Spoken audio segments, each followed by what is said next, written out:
Olá pessoal, meu nome é Thiago, sejam bem-vindos ao meu canal. Nesse canal eu falo um pouco sobre política e economia nos vídeos de segunda, quinta e sábado. E estou testando um enquadramento novo. Deixei nos comentários se ficou melhor ou pior, quem assistiu os vídeos antigos. E aproveita para deixar o like aí, que eu agradeço bastante. Começando, primeira notícia do dia, Davi Alcolumbre assume o Senado. Não conheço Davi Alcolumbre, mas zero de novidade. Não vai mudar muita coisa. O que vai acontecer? Vai sair o Rodrigo Capacho, quer dizer, o Rodrigo Pacheco, e vai assumir o Davi Alcolumbre como novo Capacho, quer dizer, como novo presidente do Senado. Desculpa, já tô até confundindo aqui, tanta coisa.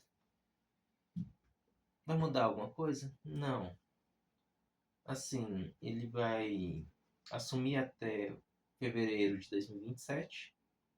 Ele foi eleito com 73 votos, um número expressivo, porque votam só 81.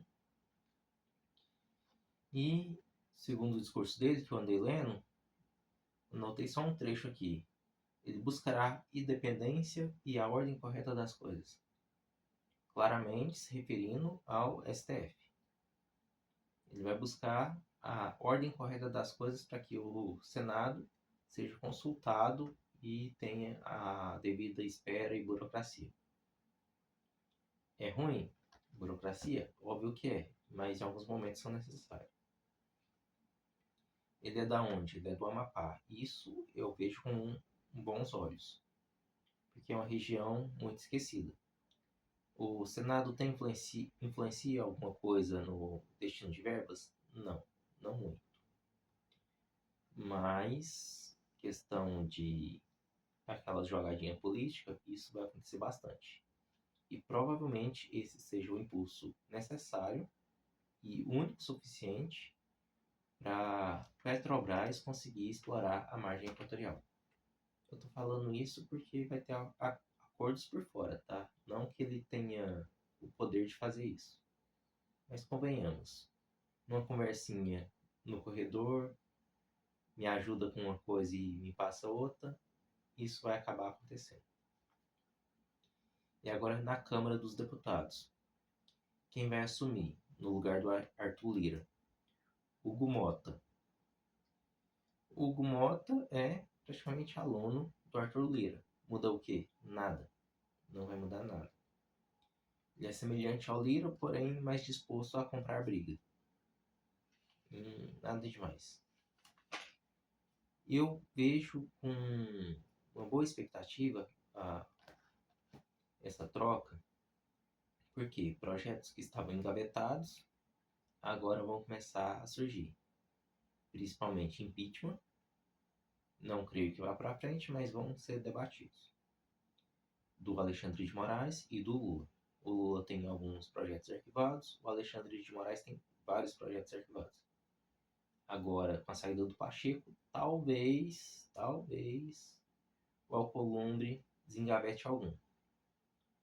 E no caso da Câmara dos Deputados, isso também gera um peso bastante para tentar renovar algumas coisas.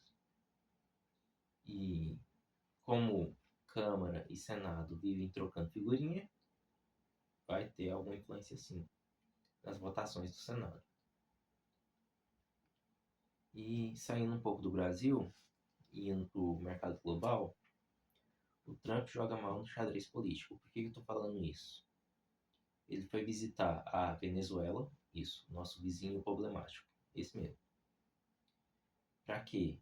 Para fechar acordo com os imigrantes.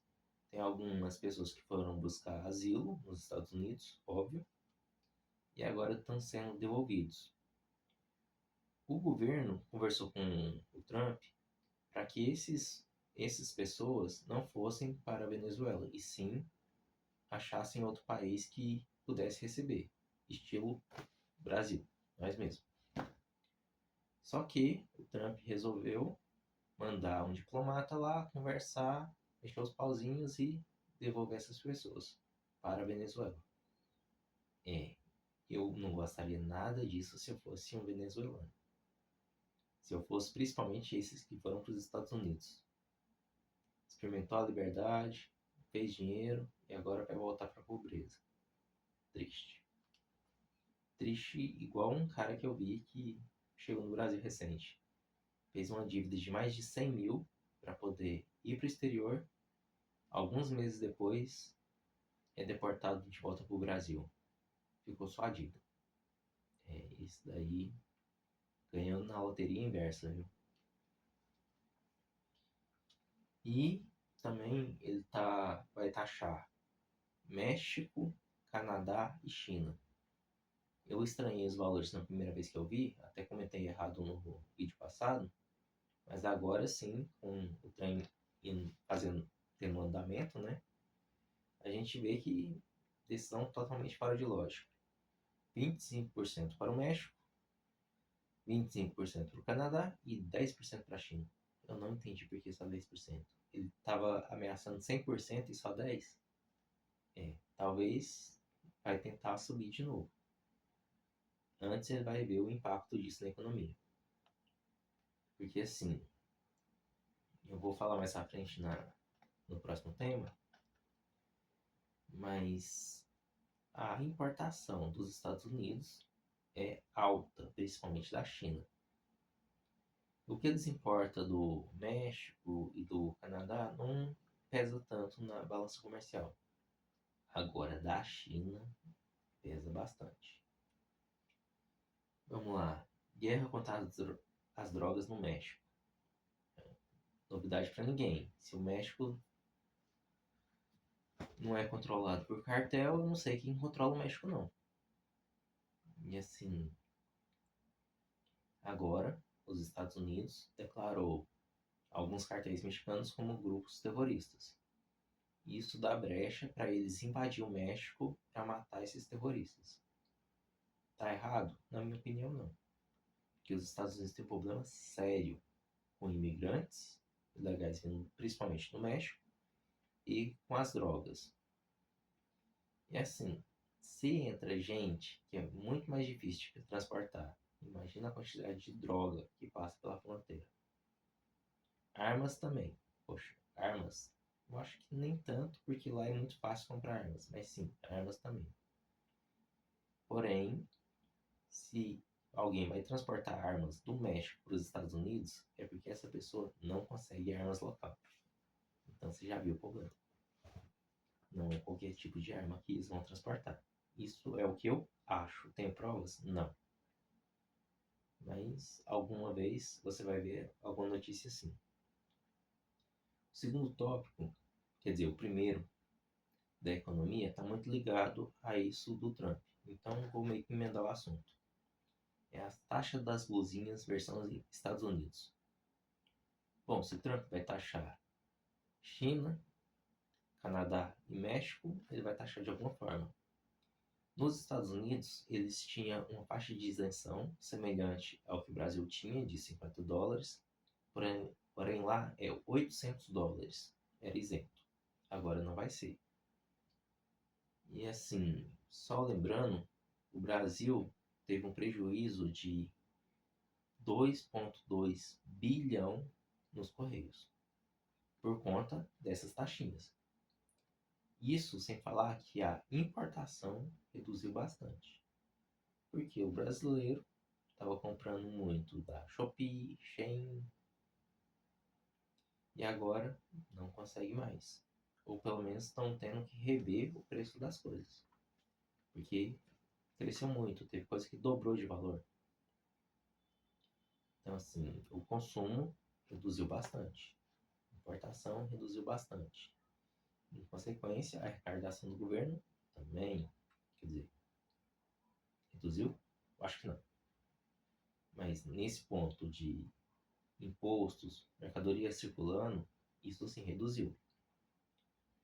A arrecadação com imposto de mercadoria isenta existe. Por quê? Porque essa mercadoria vai chegar no Brasil, vai movimentar a economia de alguma forma.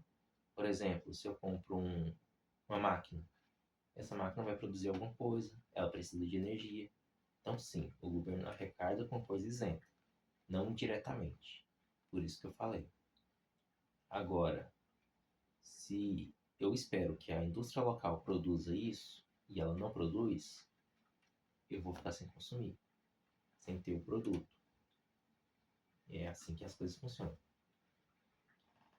Falando em sem ter o produto, café fake gera preocupações, principalmente para a indústria.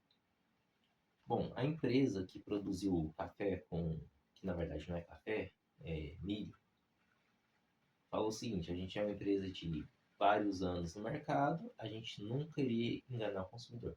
Só faltou ele dizer: o consumidor se engana sozinho, porque acontece. Embalagem semelhante. Você está tendo que trocar de um café de primeira linha para um de segunda linha, ao invés de Três Corações, você vê um amarelinho lá. Poxa, eu acho que vai ser esse aqui mesmo. Tá R$ 10 mais barato o pacote. Quando você vai ver, é milho. Milho aromatizado. O gosto disso deve ser horrível. Eu acho que vou experimentar uma vez só pra jogar fora o resto da embalagem. Mas, assim, o principal do café é você despertar um pouco o sono. Sem isso não é café. Agora milho vai ter o mesmo gosto. Quer dizer, eu acho, não sei, não experimentei ainda. Mas mesmo se tiver um gosto semelhante, você vai notar a diferença. E ainda assim, você não vai despertar o sono. Muita gente toma café só uma vez no dia, que é quando acorda. Outras pessoas, depois do almoço também, para conseguir ter aquele gás para trabalhar. E outro já é viciado que nem eu, toma assim que tiver. E terceira e última notícia da economia: governo quer limitar o saque aniversário. Poxa, como assim? Está sendo estudado, então assim, coloca muitas aspas nisso, que o governo precisa reduzir o saque aniversário. Vai reduzir as parcelas e tudo mais. O que eu penso disso? Bom, se você abrir um aplicativo de qualquer banco aí, tem lá a opção faça empréstimo usando o seu FGTS como garantia. Isso está escancarado. Eu fiz só algumas simulações aí, o juro está altíssimo. E um juro altíssimo para uma coisa que você tem realmente garantia que você vai receber, faz sentido isso? Não, não faz. É isso que o governo deveria limitar, para que a pessoa espere até o seu aniversário e saque.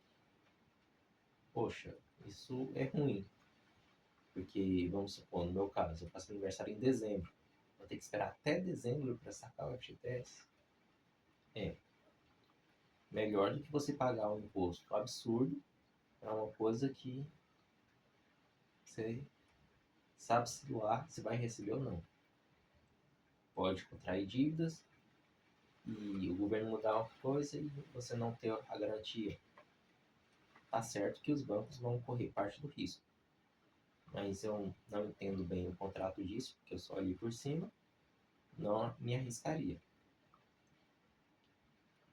Assim, o que preocupa o governo? É a questão dos juros para ferrar com o brasileiro? Não. É a questão de que parte desse dinheiro do FGTS era utilizado muito para financiamento de casas, linha branca, em caso de catástrofes ambientais, como aconteceu lá no Rio Grande do Sul, como aconteceu na Bahia.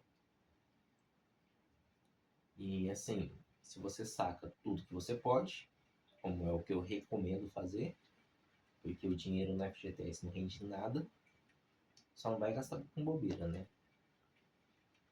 Mas assim, se você gasta esse dinheiro com uma coisa que você não vai usar daqui a uns dias, sei lá, gasta com cerveja. Na hora que você precisa de uma emergência, cadê o dinheiro? Não tem. O FGTS, em tese, deveria servir para isso, para você comprar uma casa, para você ter mais estabilidade, para você trocar por uma geladeira, fogão. Isso sim, existia bastante. Só que assim, agora dá para usar o FGTS para comprar uma casa? Me perguntam, vocês conseguem? E eu não. Tá muito longe. As casas estão muito caras. O valor do FGTS não rende. Você tem que esperar anos e anos para acumular alguma coisa. E assim, não vai conseguir sacar tudo, ainda por cima. O FGTS seria uma proteção contra o desemprego, porém tem cada vez mais pessoas indo para virar autônomo, informal. Então assim, reduzir o FGTS eu acho que não é uma boa escolha. Eu acho que o governo deveria avaliar a retirada do FGTS completa. Excluir o programa. Porque o FGTS é o quê? Compulsoriamente, o patrão deposita e você não recebe o dinheiro agora. Você recebe quando você pode sacar. É retido. O governo está prendendo seu dinheiro. É literalmente isso. Se voltar para a folha, o salário mínimo na hora sobe de 1.400 ou 1.600. Não lembro quanto que está o salário mínimo agora. Vai subir R$ 270 em média. Eu estou chutando esse valor, mas em média é mais ou menos isso. Então, seria uma boa escolha. O governo faria um bem ao brasileiro se fizesse isso. Enfim, é isso por hoje. Tenha uma boa semana. Falou, até mais.